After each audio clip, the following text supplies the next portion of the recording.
morning, everyone. Happy Tuesday. I'm running a minute or two late this morning. Had to cook some breakfast sausage. I was going to swing by McDonald's and get their sausage, but nah. I'm going to do my own. Hope the day's starting out good for you. Hopefully it'll be a fast day for me as well.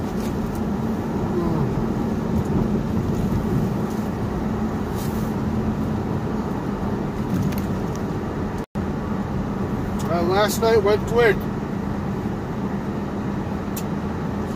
There's nothing to start out a good day like a piece of turkey sausage. And of course,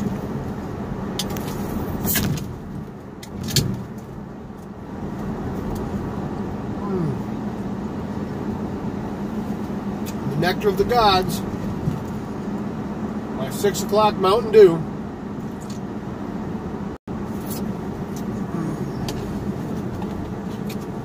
That's how I get my caffeine in the mornings. A lot of people do coffee. Man, I can't do coffee. Tried it.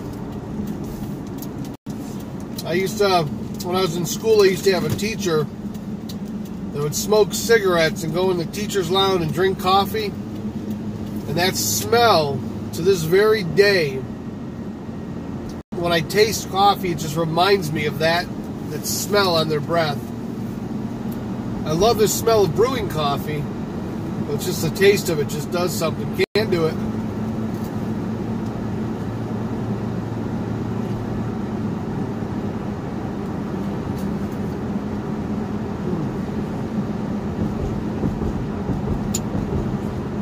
Well, today I'll get into work. I'll find out if we're still on day 20-something of this partial government shutdown, see if they've made any headway. Who do you think's going to blink first? Think it'll be Democrats or Republicans?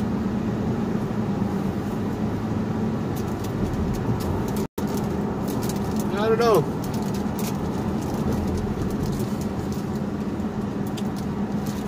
Well, I'll say thanks if you tuned in last night and were watching. I appreciate you. And this morning, if you tuned in and watching now, on my drive in, the morning drive, God bless you. Appreciate you tuning in and seeing where I'm going today. This is pretty much just thinking out loud on my way to work. Wonder what my day's going to be like. And one thing I can say,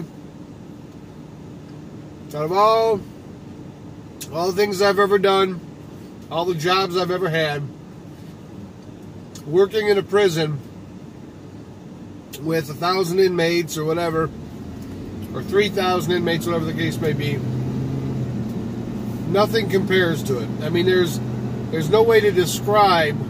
You ever hear the old saying, never a dull moment? Man, that's it. I think whoever said that probably worked in a prison. There's never a dull moment.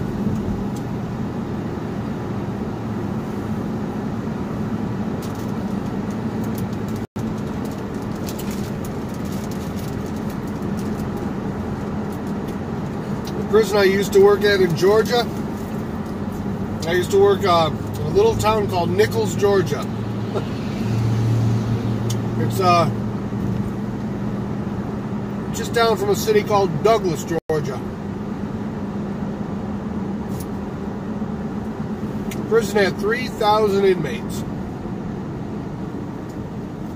The very first, now we're talking Crips, Bloods, Ghostface, all these gang members, lifers, people that are in there for life.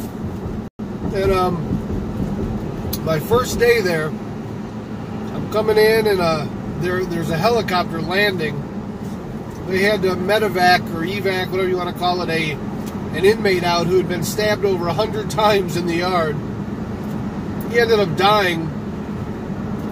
And they came running into my classroom saying, don't quit, don't quit. You know, this is highly unusual. I said, I'm not quitting. That doesn't scare me. You know what? You know, I think they were worried that I'd never seen death before. I'd never seen, you know, anything bad happen, I guess.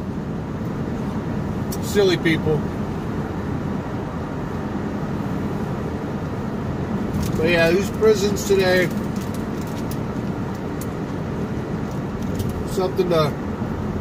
truly something to see.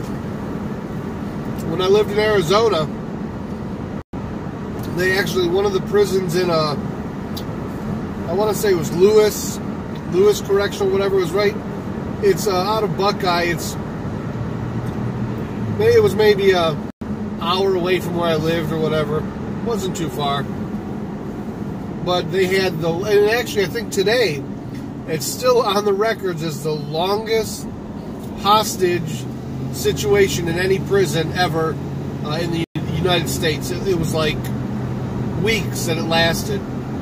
And that was the one that made national news because the lady that they kept, or they had a man and a lady, and they sexually assaulted her. They did, and the guy, the one who did it, I guess, or the ones that did it, they got like 16 life sentences,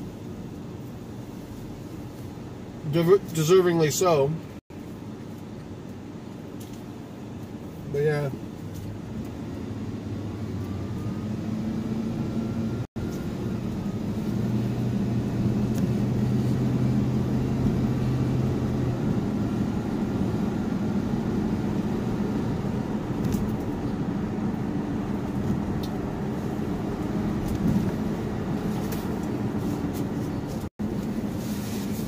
I don't know if you've ever had turkey sausage before, but I've gotten accustomed to it. I thought it would be nothing like sausage, regular sausage, but the spices they use are the same that they use in regular sausage. And I'll be honest with you, it tastes absolutely great. I mean, I eat regular sausage too, don't get me wrong, but this, I can get twice as much of the turkey sausage for the same cost as the regular sausage, and it tastes really good to me. So I'll go ahead and try this, and this is all part of the losing weight. I weighed in today from 30. I'm just gonna say, I wanted to say 306, but I'm just gonna say 305. 305 New Year's Day, and right now I'm down to 284. And I have done nothing but eat. This is like the weirdest change of lifestyle I've ever had. Never, and you have to eat. You got to eat like 5 times a day so your metabolism keeps burning, and never have I had to eat so much to lose weight. Weirdest thing. So I keep eating, and the weight keeps coming off. And I'm not talking, I'm eating salads. I mean, I am eating, for breakfast I'll have 4, 5, 6 eggs with sausage. Just good food, not starving myself. For dinner I may have a pork loin. Let me jump up here.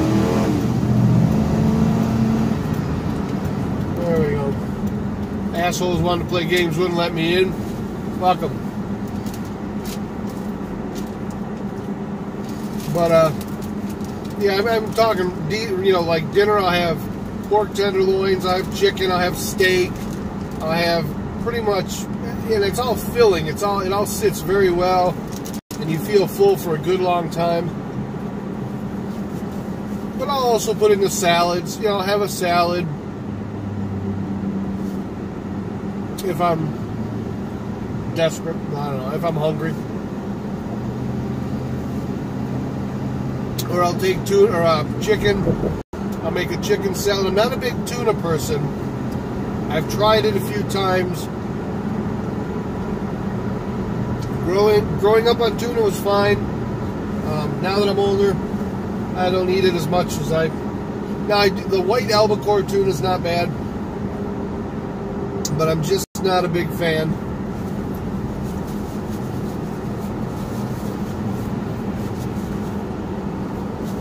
But yeah, it's been working. I can't dispute it. And I don't care what people say. Like all the sugars I've done, I don't miss the sugars at all. And matter of fact, even bread I don't miss. And I did buy, they've got the pitas that are low carb. They're like three carbs or whatever, 6 carbs a pita. And I did buy those so I could have like the breakfast burritos, or if I wanted a sandwich, I could stack ham and turkey and cheese and mayo, and I could make a nice pita, cut it in, put some lettuce in it, cut it in half, and put the wrap in my lunch if I wanted. Absolutely delicious. I mean, I don't know what people gripe about. I mean, I just don't love the French fries. I don't miss those. But the cool thing about the bacon, all that stuff, and the fruits, you can start having fruits again and everything. And because, of course, the way that the sugar and fruits are processed in your body are different than regular sugar. So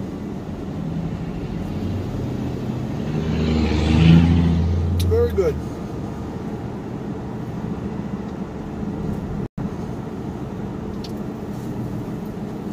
So anyway, getting back to the grind is something. One of the things I can tell you right now, I don't miss, and I didn't miss.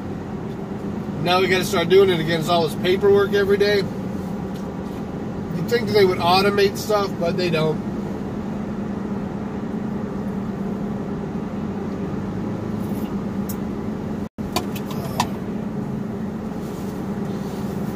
You automate stuff and make it more digital. Less chance of human error. Better accountability on stuff, but they just don't see that. They won't, and it would only take a week or two to implement a lot of the stuff that we could automate, but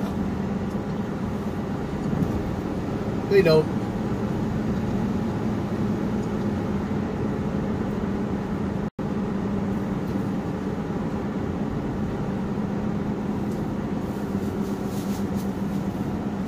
Oh man.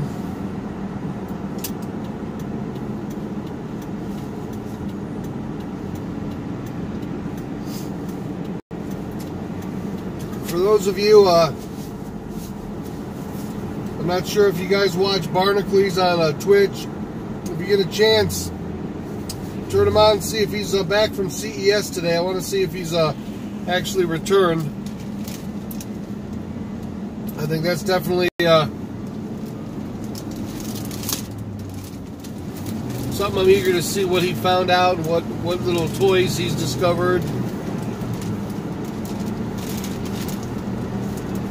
Hopefully it's some good stuff, because I didn't get to go.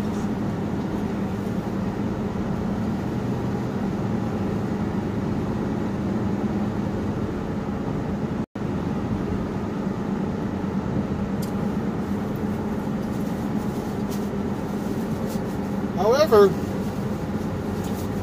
yesterday I got an email. I've been trying to get back to Arizona. Florida's not for me. And yesterday I got an email from an individual who said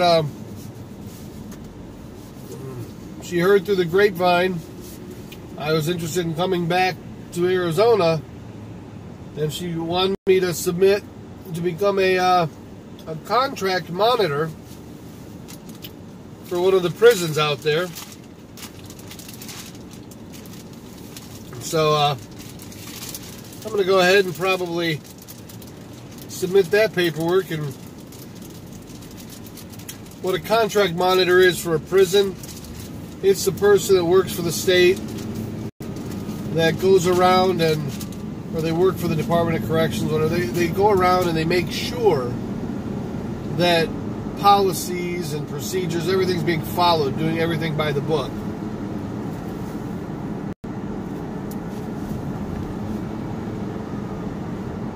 So I can do that.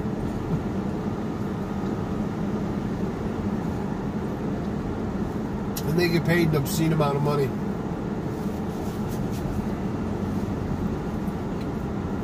Downside being, prison has about 5,000 inmates, from medium security all the way up to max, with a lot of lifers. Very violent prison. Matter of fact, as I read about it, it's the prison I was just talking about that had the hostage situation. So I have to decide, is that going to bother me? I don't think so.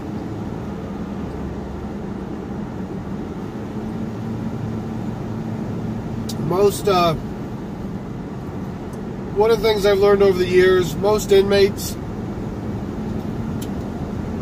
if you look at the amount of actual inmate-on-inmate violence, it's huge, substantial, right? But inmate and staff, against the officers, not as prevalent. And since I'm not an officer, it wouldn't be an issue. Very rarely does that happen in a facility. Not that it couldn't happen, it just doesn't happen that often. And if you're careful, I've always found it the best best advice I can give anybody when you're dealing with inmates: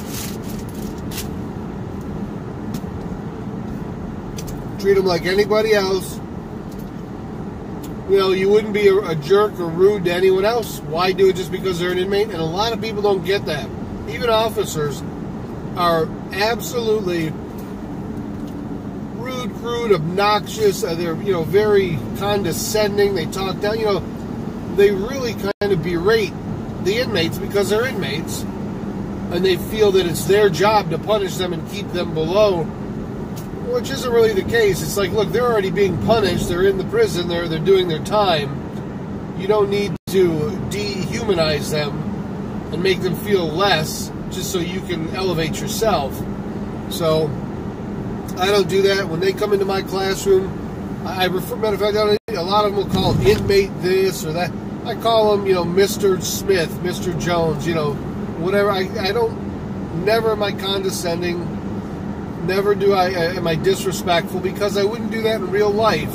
I'm not going to do it just because I work in a prison. Now, are there times where I get kind of pushed, and that usually happens with the new guys. They'll come in sometimes and they'll try and exert their, like they've got some kind of a chip on their shoulder, and they'll want to come in and act like a big shot, and they might sometimes push a little, and what I found out is when they push, I push back with a hammer. I mean, it's 10 times harder.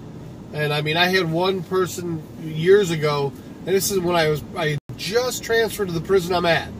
I mean, literally, it was my first week, and when they're starting my class, I have a contract I have them sign, because I've got a lot of technology equipment. I've got a lot of things that I don't need them messing with, because it'll mess up the rest of the class. I don't want, so I have them sign documents basically stating, like, rules of my classroom. This is what I expect from you, and I make them agree to it. My very first week, I had a guy come in, I gave him his paperwork, and he just shoved it back at me. So I ain't signing nothing. And I just looked at him, and now the whole class, at that point, the whole class turns, and they're watching to see how you react. They want to know, how are you going to react to that? So I looked at him, I says, well, I think, I think there's some kind of mistake. I says, I think that you think that I'm asking you to sign something. I says, and I'm not asking you at all to sign this. And he goes, well, good, I'm not. I says, no, I'm telling you to sign it. I says, you'll sign it, or you won't be in my class. And he said, I won't be in your class. I'm not signing nothing. I says, get your shit, get your stuff, get the F out. And I mean, that's pretty much, I just basically told him, I'm not playing games. Get out. And I kicked him out of the class, and the security came and took him back to his dorm.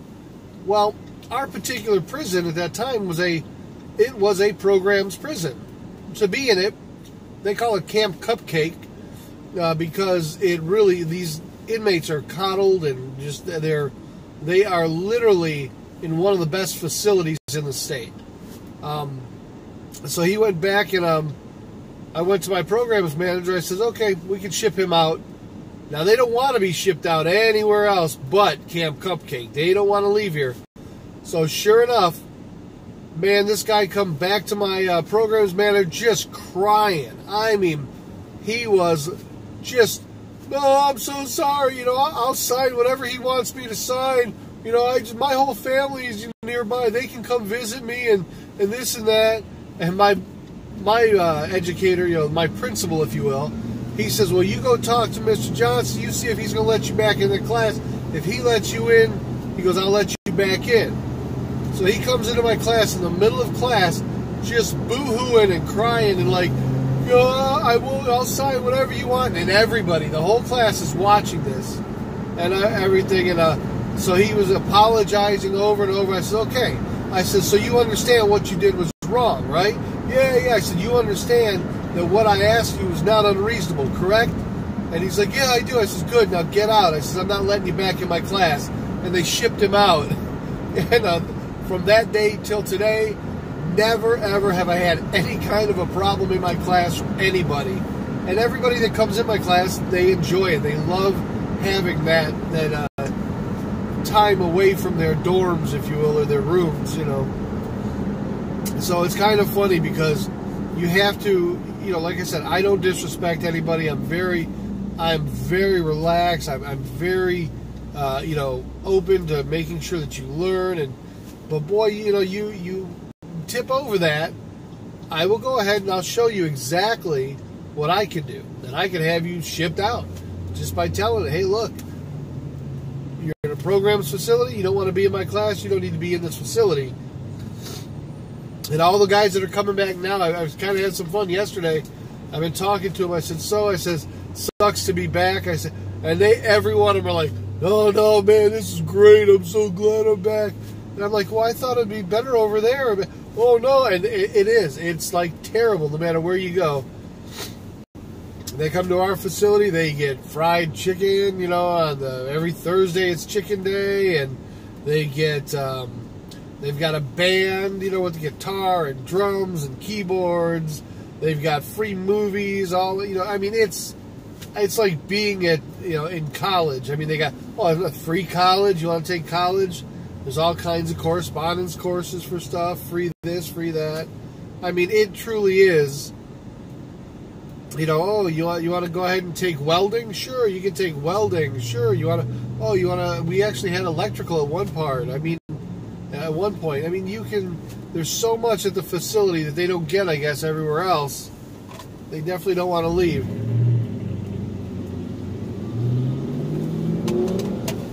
Oh, man.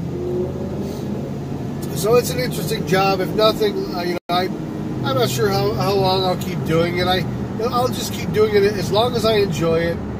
You know, and it's definitely not a job, and I'll tell you this right up, working for any prison, I don't care where it is in the country, you don't ever do it for the money. You just don't. The money, you know, if I didn't have more income coming in than this, I would never take this job, because I can walk out of here and get a job paying way more than what I'm making.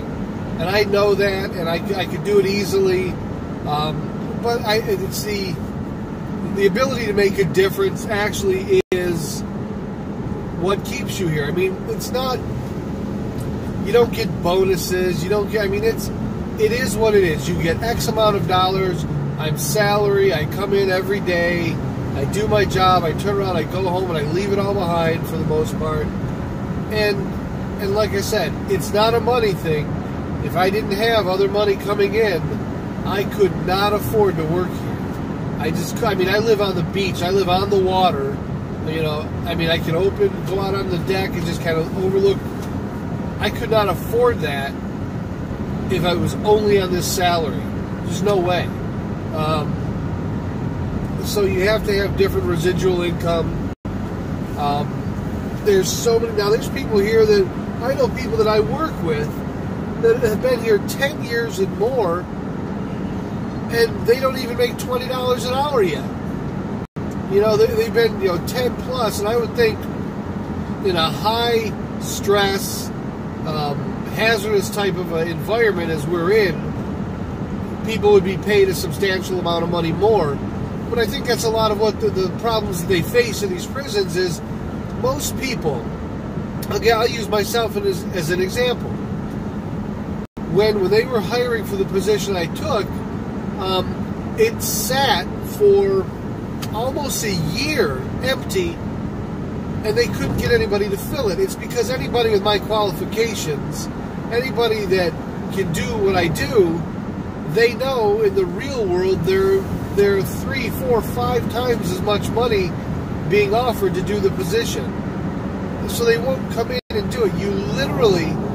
You have to look for either entry-level people or people like myself that are retired that really kind of were like, yeah, I'll take it as another income. Not that I need it. That's why most people in this industry also they're so afraid of doing their job because they want to keep their job. So they kind of ride the wave just to keep the job. They don't do the job. They just go with the flow, and they take the path of least resistance, which is really detrimental to a facility as a whole. But that's just kind of how a lot of folks are in this industry. They look, this is the way it's always been done, this is the way it's been done, and they don't want to really learn and look at things. I mean, it's very frustrating at times, but over time, like I said, I've been here, this is going on 3 years now, and at this particular facility, you just learn to shut it up. You don't become complacent towards the job. You really become complacent towards the company you work for. You're like, you know what? There's nothing, absolutely nothing that holds me to this job. There's no, like most companies, I've worked for companies that I would bend over backwards for and literally my efforts and the efforts of my team would positively impact the bottom line of that company because we cared, because we wanted to be better employees. Most companies today, you're a number. You're not a person. You are nothing more than a number. Your employee badge number, blah, blah, blah, blah. That's what you are. They don't look at you as a valued asset because you're replaceable. And it's unfortunate because they don't realize how many people in these different companies could contribute to making it better. The people that are on the front line of your company, every day they're exposed to all the things that go wrong, all the things that are bad, all the things that are different, all the things that can be changed and improved and made better. And when you don't listen to those people, when you don't give those people a voice in your company, and you think that the company's going to be driven from the top down, not only are you foolish, you're damn foolish, because there's so many people that can give you the keys to making processes better, to making so many things within the organization better, but because you choose to treat them as a number, you're going to get what you get. You get people that have no loyalty, and for 10 cents more, 25 cents more, they're going to jump ship and go somewhere else. That when you can't treat them and make them feel as part of the company.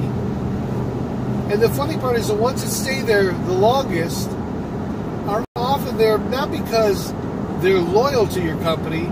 They're there because it's the closest thing to a free ride they're ever going to get. And they don't have to really do anything, or they don't, it's really, those are the people that, if somebody stays at any, I'm going to tell you right now, it's not like it used to be back in the day when my dad was working for the city, where you stay there and you retire and this and that. Anybody that stays in a job for 10 years without moving up, significantly moving up. I'm not talking, every year you get your 2%, you might make a little, if you literally, every 5 years have not doubled your salary, you are wasting your time. Even if you only halved your salary, if you started a company for, say, $30,000, And if after 5 years you're not making, say, 40, 45,000, get the hell out. What are you there for?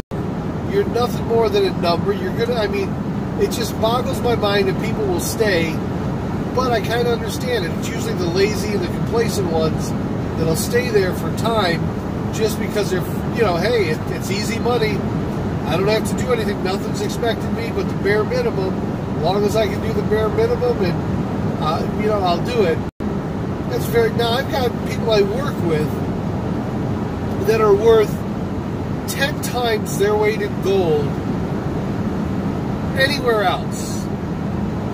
Now, I know personally that they're there because, like me, they have second incomes. So they're not totally dependent on just the prison for what they do, and they just happen to love what they do. So there are people like that, man. There's people that just, every day they go to work loving their job, loving having a job, but knowing that if for some reason this job ended tomorrow, they would still have a source of income coming in.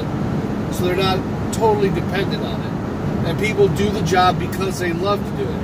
And there's some people I work with that do the job because they love the job, despite the fact that the money's not that great, but they do it because they love the job. So I don't know, it's tough. You know, you look at these high stress, high hazard, you know, hazardous positions, and you would think they're going to get paid more and be appreciated more by the organizations, but a lot of times that's not the case. Now you get companies like Google. Early on, Google and Facebook, they had a way of rewarding their teams, rewarding their people. But what happens is you become a company of scale.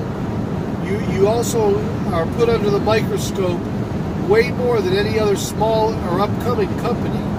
All of a sudden, any little mistake you make, any little glitch that happens, it's just blown so out of proportion or inflated, larger than life, because something happened. If one of your executives says something inappropriate, most companies, there would be a counseling statement, or they might even get terminated. But man, if you're a huge company of scale, that shit will get blown out of the water.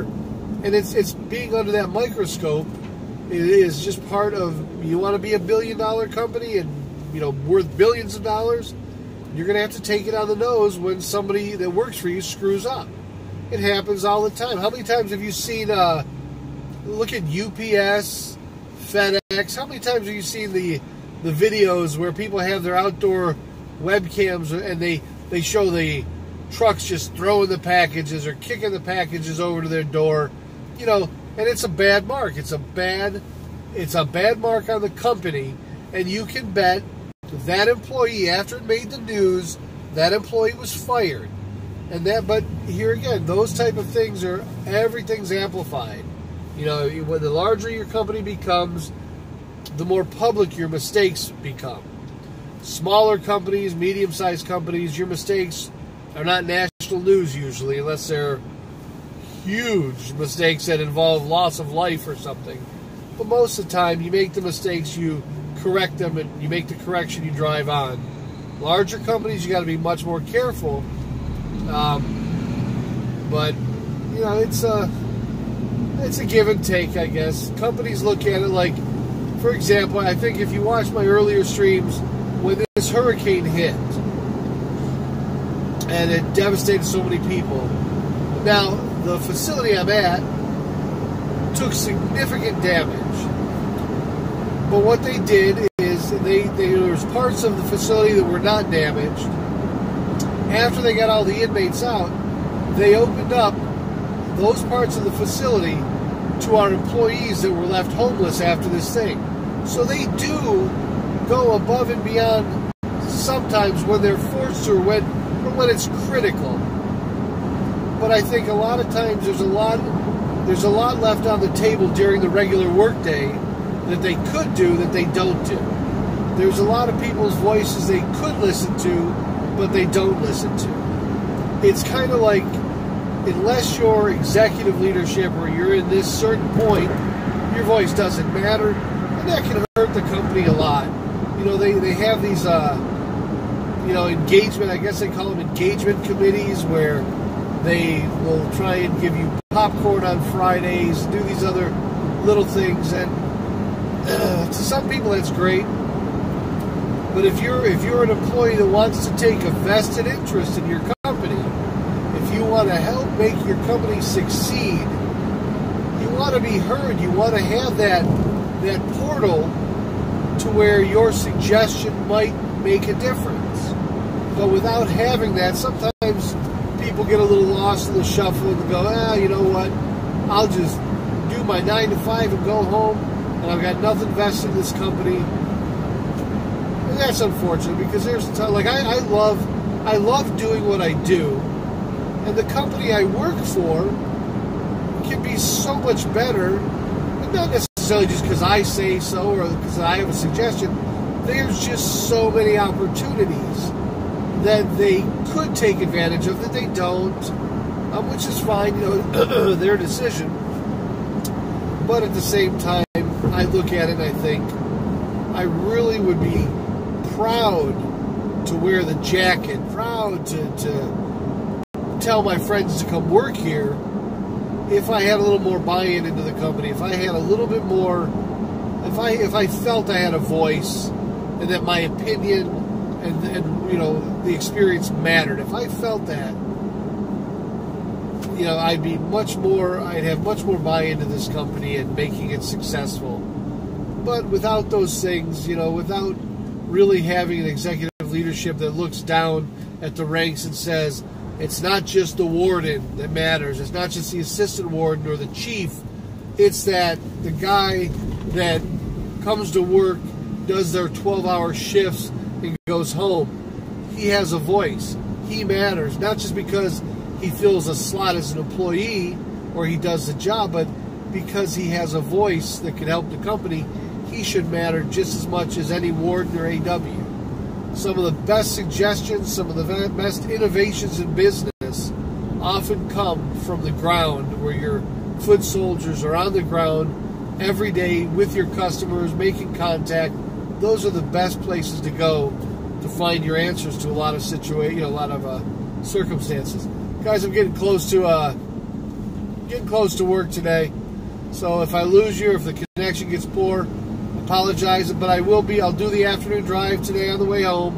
So around 3:15, 3:30, I'll see you then, and look forward to seeing you. And also, follow me and subscribe if you can. I would appreciate you. I like knowing that I got some folks out there.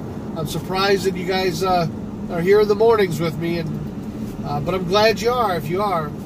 So thanks for tuning in today, just kind of hearing me think out loud. I appreciate you. And my day's just getting started, and hopefully yours is either ending or it's going to go as fast as get that caffeine in as much as I can. Right by the Coca-Cola facility. I lose you guys all the time, so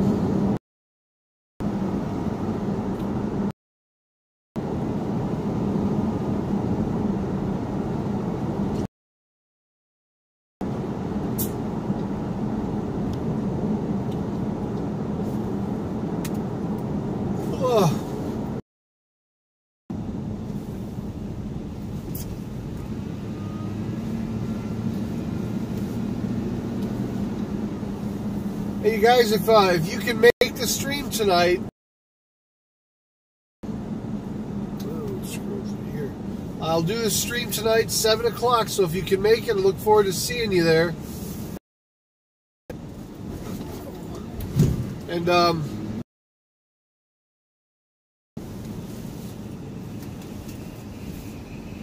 help me test to see if my overlays work with the bits and everything.